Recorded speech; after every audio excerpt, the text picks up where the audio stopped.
Hello. On Sunday, we heard the story of Peter's confession of Jesus as Messiah at Caesarea Philippi. And when Jesus asked, "Who do you say that I am?" Peter's answer seemed obvious, even if he was the only one to give it, right? "You are the Messiah."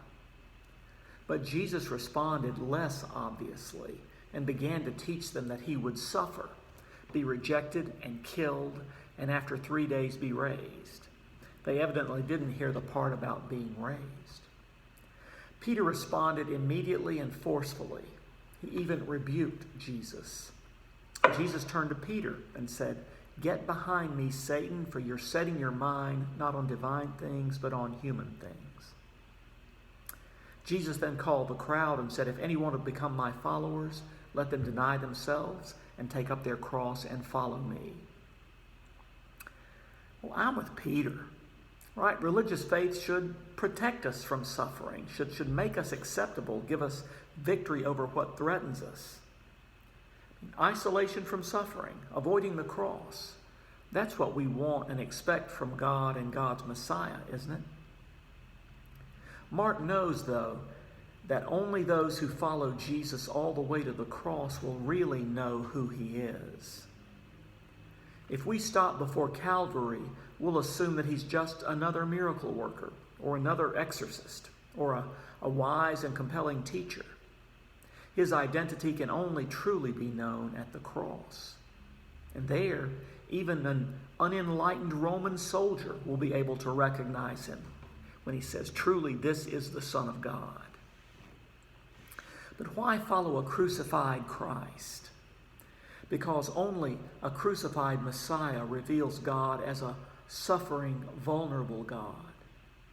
Only those who stand beneath the cross and watch him suffer and die will be convinced that at the heart of the universe, at the very center of reality, is one who enters into suffering, one who takes on the ultimate powers of sin and death. Such an image of God is as objectionable and foreign to us as it was to Peter. We want an invincible God, a super God, who shields us from our own vulnerability.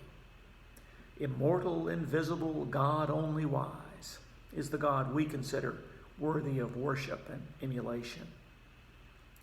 The Bible, though, bears witness to another God, a God who hears the cries of the poor, who defends the orphans and widows and the immigrants, a God who came among us as a vulnerable baby, lived a common life, associated with outcasts, was executed as a criminal, and buried in a borrowed tomb.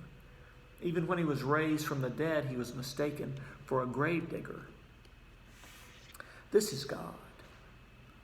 Only those who follow all the way to the cross know the depth of this God's love, know the expanse of this God's presence, the power of this God's purpose. There is one who has moved into our vulnerability and our guilt and our alienation, our illness, our suffering, our death.